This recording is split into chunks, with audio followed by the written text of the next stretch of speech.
Drones are big business, worth billions. There you go. And these guys are among those cashing in. That's downtown. It's amazing. Pan around. Meet the Drone Dudes, a group of filmmakers that specialize in aerial photography. They shoot commercials like this one for Converse. Turn the world upside down. And music videos for bands like Coldplay.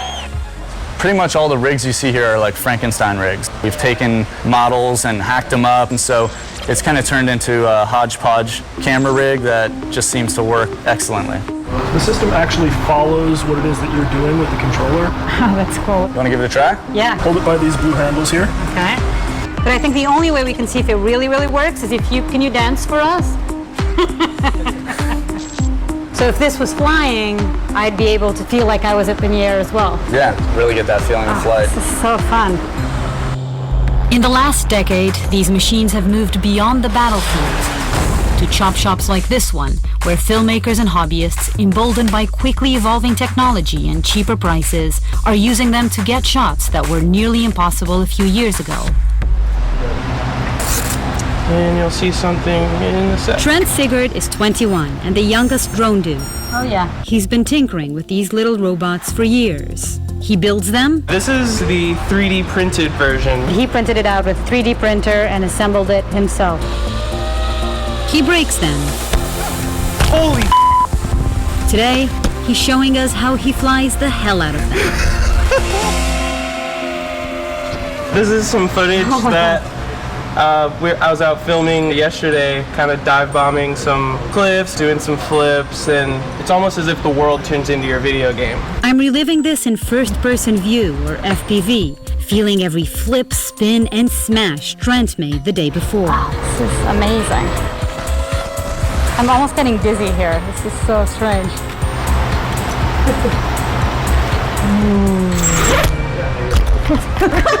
I just crashed. Trent's enthusiasm is hardly unique.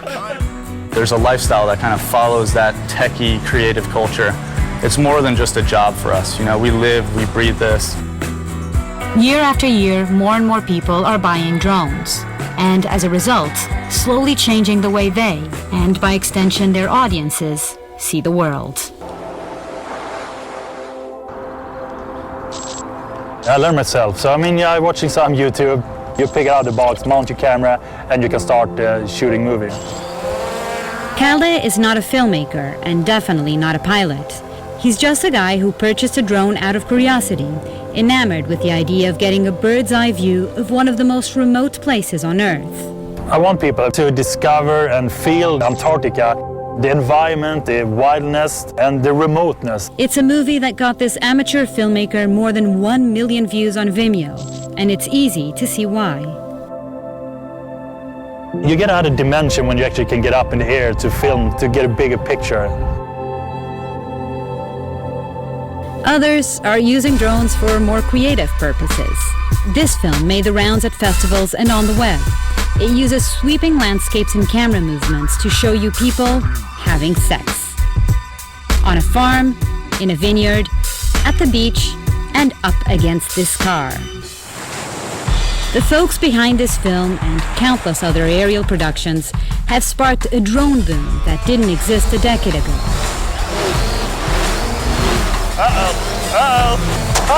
That was awesome. It's even spawned new genres of sports, including a fight club. You know, 2 drones enter, 1 drone leaves. Mark and Eli are crazy about drones. These two have been trying to knock each other out of the sky for years. Which one usually wins with you two? Oh, he's got some clever ideas, and I'm very bombastic in my style. Their excitement was so contagious that they started an aerial sports league so other people could fight their drones too. What do you hope to achieve with all of this? World domination. Yeah, absolutely. There's a whole planet to conquer, and we're going to do it, yeah. To help meet demand, they founded Game of Drones, a company that builds battle-ready bots. Since then, their relationship with their flying robots sometimes borders on the abusive. This is our science bag. This is our airframe. You just can't do that with a regular drone. And ours, we're doing this all day long. We're jumping up and down. I guess I could do it in real shoes. What does it feel like when you fly a drone? It's like, you know, it really speaks to that 8-year-old superhero you always wanted to be, and it's your opportunity to be Superman. You're not going to take that up?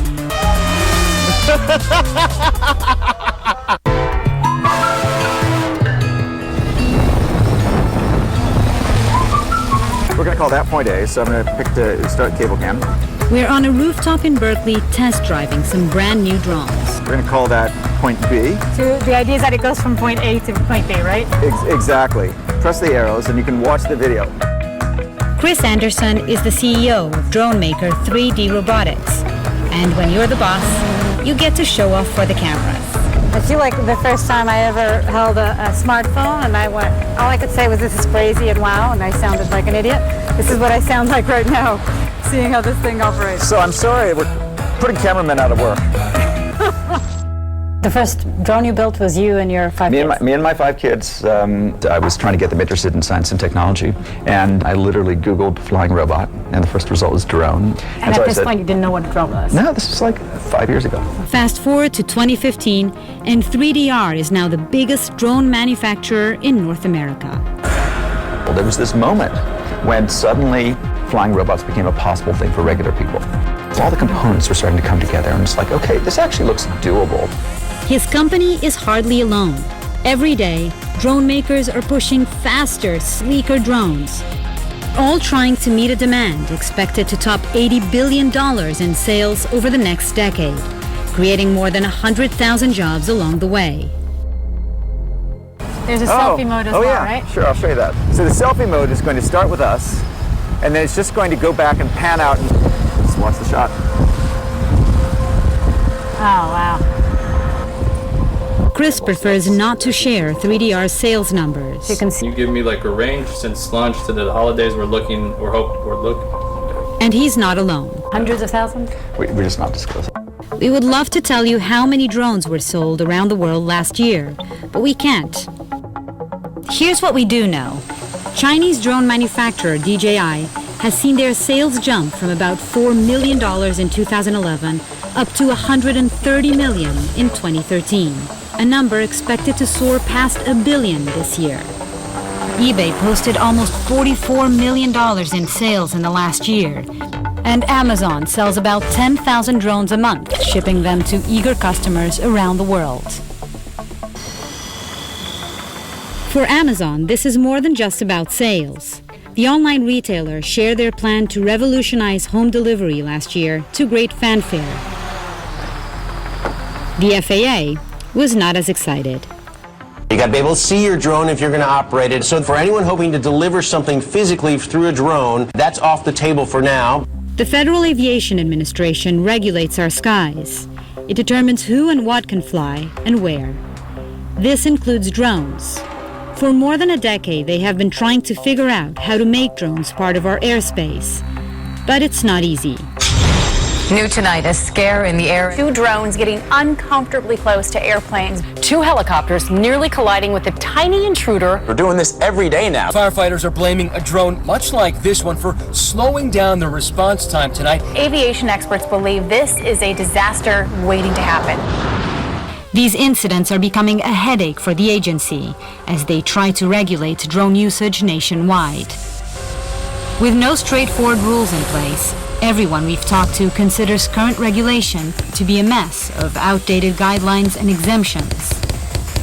But this may change next year when the FAA plans to finally come out with a clear set of rules to govern these flying robots. In the meantime, the world of drones remains something of a wild, wild west. A drone firing off 4 gunshots with no finger pulling a trigger. As you can see, it's pretty formidable, but we spend a lot of time catching people jumping over that fence.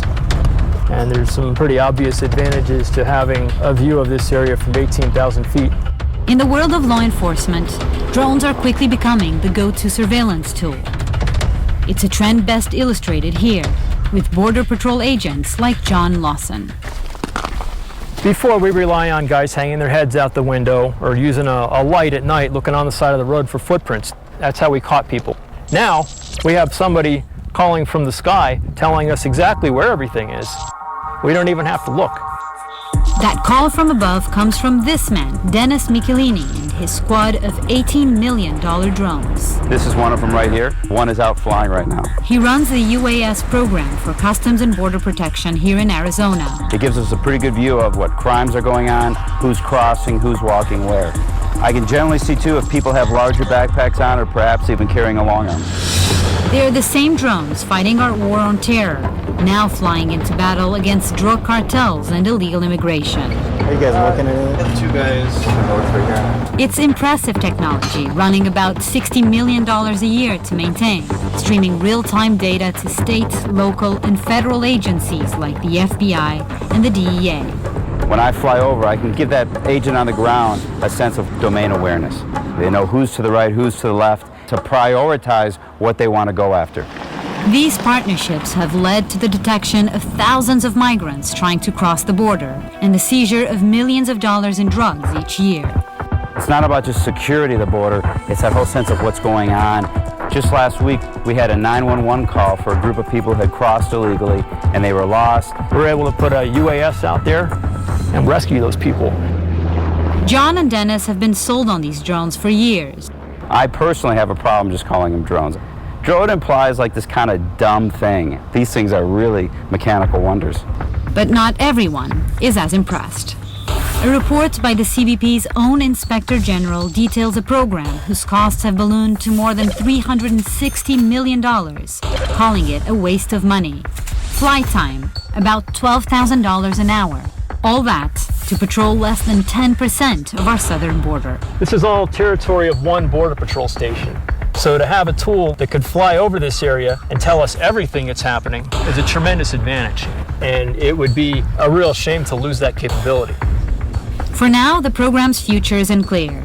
The CBP abandoned plans to buy additional aircraft to instead focus on the 9 that they already have.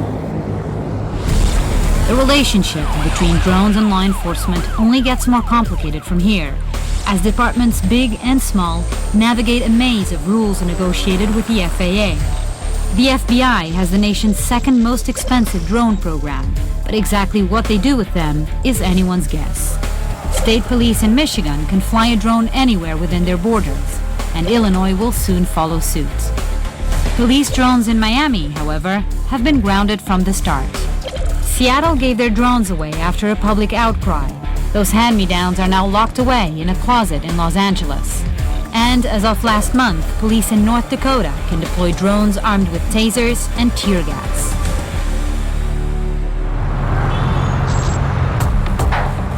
Across the border in Tijuana, local police are operating a smaller, scaled-down version of what could be the future of surveillance in the United States, using consumer drones repurposed to monitor drug cartels on their home turf. Esta operación lo hicimos en la madrugada, 5 de la mañana, más o menos. This detective, who asked us not to reveal his name, is showing us how they use these flying robots to fight crime. The drone is heading towards the house where you believe the suspects were. He says The street was in a very quiet neighborhood where they weren't able to send intelligence units because they would be seen immediately. Es la casa. Nosotros apreciamos que no haya juguetes, que no haya niños, que no haya nada y delimitamos el domicilio, donde posibles rutas de escape de ellos. I mean, you can see how clear the image is. Que se ve todo. Todo. This drone is one of 3 here in Tijuana. It's the first program of its kind in Mexico. You can see somebody already coming out of the house. Oh, coming into the house. And then you can see a person walking around. And there it is. Two people. And they're looking up. So at this point they've identified, they know there's a drone above them. Did they know this was a police drone? No. Ellos pensaron que era un juego, él los saluda. Yeah, that's amazing. A week later, 2 men were arrested and police seized more than $1 million worth of marijuana and crystal meth. So do you think this operation would have been as effective if you didn't have a drone? No. El dron vino a confirmar y fue lo que nos hizo cerrar el caso.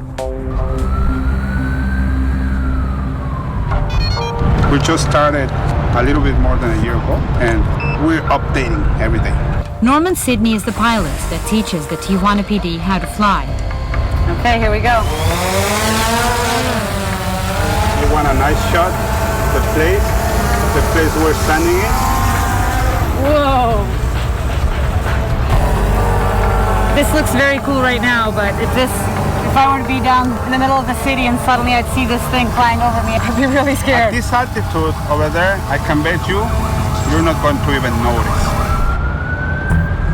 It's that ability to go unnoticed that prompted Police Chief Alejandro Lares to start this program. And now he's taking things a step further, arming his drones with facial recognition technology. How can that help you? It's a way to prevent crime, because right now in the state of Baja California, once you get a driver's license, you get a picture of your face and your eye. This information will actually be shared with any other agency, locally, state, or federal. It's becoming more and more like the Minority Report. It is. That means your face, your data, everything about you could be used to track you anytime, anywhere, even here at home. The collection of biometrics, including facial recognition, may seem like science fiction or something out of a movie like Minority Report, but it's already a well-established part of our lives in the United States. Jennifer Lynch is an advocate working to keep Big Brother in check.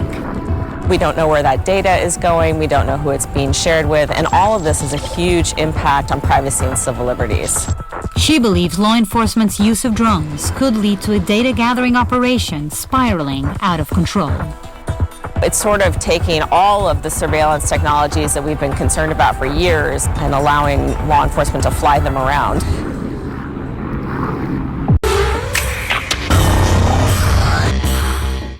This feels like sort of a historic moment. It's the first drone nationals, the first sort of big drone race. 120 of the world's best pilots have come to Sacramento with their custom-made flying hot rods, all competing for $25,000 in cash prizes.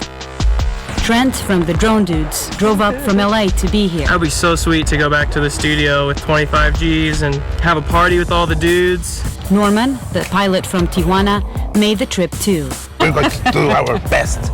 And he brought along a crew of Mexican pilots, including Angela Jax, one of only 2 women competing. It's not just that you have to be really good pilots. You have to know how to build one of these like this.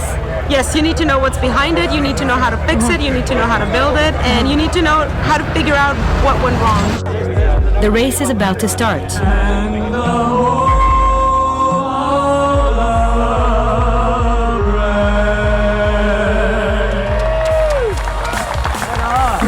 The first competitors. Each pilot must complete 5 laps if they hope to stay in the game. All right, pilots, get your visors on. Only the fastest times make the finals. 3, 2, 1, go.